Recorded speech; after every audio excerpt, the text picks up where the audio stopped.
இங்க காவேரியை கண்ணத்தையே அரைஞ்சு இந்த பக்கம் வந்து வெண்ணிலாவுமே கீழே தள்ளி விட்டுறாங்க.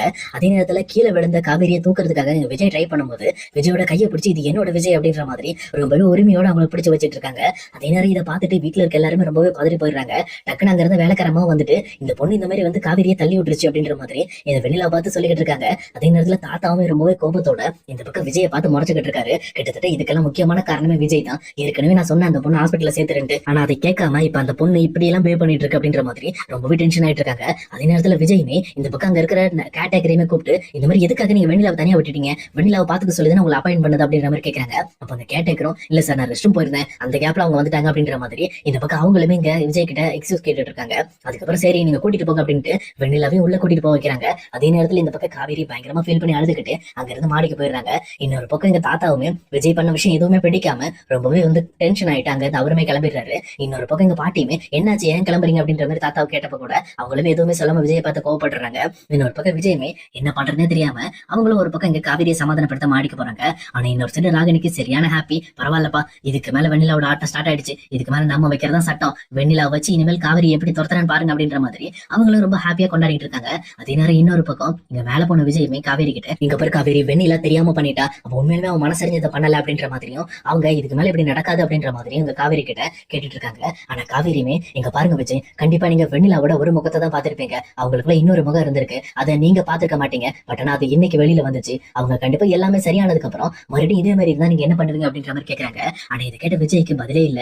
இன்னொரு பக்கம் இல்ல பரவாயில்ல அப்படிலாம் ஆகாது, கண்டிப்பா நான் கேரண்டி தரேன் அப்படின்ற மாதிரி அவரும் பேசுறாரு. பட் இருந்தாலும் காவேரி நீங்க வாயில சொல்றதை வந்து எப்படி நம்ப முடியும், வெண்ணிலா எப்படிங்கிறதே நீங்க இன்னும் முழுசா புரிஞ்சுக்காம இருக்கீங்க, கண்டிப்பா ஒரு நாள் அவன் நம்ம வாழ்க்கைக்கு பிரச்சனையா வந்தானா என்ன பண்ணுவீங்க அப்படின்ற மாதிரி கேக்குறாங்க. அப்ப விஜயுமே ஒரேடியா இங்க பாரு கண்டிப்பா உனக்கு எனக்கு இடையில இங்க வெண்ணிலா வரவே முடியாது, அப்படி ஒரு எந்த ஒரு காரணத்தையும் நான் வந்து அனுமதிக்க மாட்டேன், கண்டிப்பா வெண்ணிலா கியூர் ஆனதுக்கு அப்புறம் அவளுக்கு ஒரு நல்ல வாழ்க்கை அமைச்சு கொடுத்துட்டு எல்லாமே ஒதுக்கி விட்டுருவேன் அப்படின்ற மாதிரி இங்க விஜயமே காவேரிக்கு ஆறுதல் சொல்லிட்டு இருக்காங்க. அதே நேரத்துல இங்க காவேரியுமே விஜயோட வார்த்தையில கொஞ்சம் உண்மை இருக்கிறதுனால அந்த விஷயத்தை கேட்டுட்டு அவங்களுமே கொஞ்சம் ஆறுதல் அடைறாங்க. ஆனா இன்னொரு பக்கம் இங்க விஜய்க்கு மனசெல்லாம் கொஞ்சம் நெருடலா இருக்கு. உண்மையிலுமே நம்ம வெண்ணிலாவோட இன்னொரு முகத்தை பார்க்காம இருந்திருக்கோம் அப்படின்னு சொல்லிட்டு அவங்களுமே யோசிக்க ஆரம்பிக்கிறாங்க.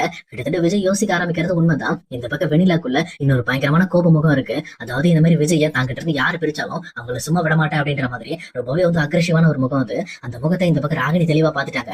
அதனால எப்பவும் போல ராகினியுமே இங்க வெண்ணிலாவை மோட்டிவேட் பண்ணி நம்ம வந்து எல்லா விஷயத்தையும் பண்ணிக்கலாம் அப்படின்ற மாதிரி அவங்களும் தயாராயிட்டாங்க. அதே நேரம் அடுத்த நாள் காலையில இங்க விஜயுமே காவேரிக்கு எம்டி பதவியை கொடுத்து சர்ப்ரைஸ் பண்றதுக்காக இங்க காவேரியும் ஆபீஸ்க்கு போறதுக்காக ரெடியாக சொல்றாங்க. அதே நேரத்துல விஜயுமே அங்க ஆபீஸ்ல இருக்க ஆளுங்க எல்லாத்தையுமே சொல்லி இந்த பக்கம் எம்டி ரூமையும் பக்காவா அலங்காரம் பண்ணி வைக்கிறாங்க. இன்னொரு பக்கம் இங்க விஜயும் காவேரியும் ரெடி ஆயிட்டு இருக்காங்க. அதே நேரத்துல வெண்ணிலாவுமே மறுபடியுமே விஜயை தேட ஆரம்பிக்கிறாங்க. அப்ப கரெக்டா அந்த நர்ஸுமே இந்த பக்கம் வந்து வெண்ணிலாவை கண்ட்ரோல் பண்ணி ஒரு விஷயம் இருமா அவங்க வருவாங்க வந்து உன்னை பாத்துட்டு போவாங்க அப்படின்ற மாதிரி இந்த பக்கம் வந்து வெண்ணிலாவை கண்ட்ரோல் பண்ணிட்டு இருக்காங்க.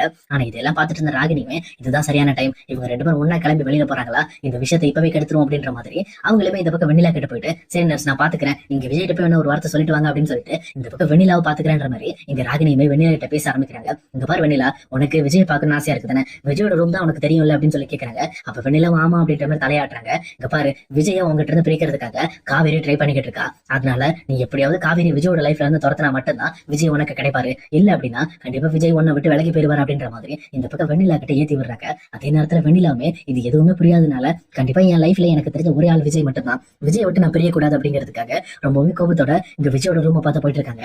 அப்ப ராகினியுமே எதுவுமே தெரியாத மாதிரி அவங்க வேலையை பார்க்கங்கிறது கிளம்பிடுறாங்க. இன்னொரு பக்கம் இங்க நர்ஸுமே இங்க விஜய் ரூமுக்கு வந்து சார் இந்த மாதிரி வந்து வெண்ணிலா காலையில இருந்து உங்களை பார்க்கணும்னு ரொம்பவே அடம் பிடிக்கிறாங்க, கொஞ்சம் வந்து பாத்துட்டு போயிருங்க அப்படின்னு சொல்லிட்டு இந்த பக்கம் அவங்களும் சொல்றாங்க. அவங்க சொல்லிட்டு திரும்பும் போது இந்த பக்கம் வெண்ணிலா அவங்களுக்கு பின்னாடி இருக்காங்க. இதை பார்த்து நர்ஸுமே பயங்கரமா ஷாக் ஆயிடுறாங்க. ஆனா அதே நேரத்துல இன்னொரு பக்கம் விஜயோட ரூமுக்குள்ள வந்த வெண்ணிலாவுமே இங்க விஜயோட கையை பிடிச்சிட்டு நான் விஜய் விட்டு போக மாட்டேன், விஜய் கூட தான் இருப்பேன், இதான் விஜயோட ரூம், நான் கண்டிப்பா இங்கதான் இருப்பேன் அப்படின்ட்டு விஜய் கை பிடிச்சிட்டு விடவே மாட்டேன்றாங்க. இதை பார்த்துட்டு இருக்க காவேரிக்கு இன்னுமே பயங்கர வருத்தமா இருக்கு. என்னடா இது இந்த வெண்ணிலா வர வர இப்படி பண்ணிக்கிட்டு இருக்காளே அப்படின்னு சொல்லி ரொம்பவே வருத்தப்படுறாங்க. இதையெல்லாம் பார்த்து விஜயுமே கேட்டகரை கூப்பிட்டு முதல்ல வெண்ணிலாவை கீழே கூட்டிட்டு போங்க அப்படின்ற மாதிரி ரொம்பவே கோபத்தோட சொல்லிட்டு இருக்காங்க. ஆனா இந்த பக்கம் வெண்ணிலாவுமே காவேரியை பார்த்துட்டு இங்க பாரு கண்டிப்பா நான் விஜய் என்கிட்ட இருந்து உன்னை பிரிக்க விட மாட்டேன், விஜய் எனக்கு மட்டும் தான் சொந்தம் அப்படின்ற மாதிரி இங்க காவேரியை பார்த்து பயங்கரமா முறைச்சுக்கிட்டு கோபத்துல கத்திட்டு கீழே போறாங்க.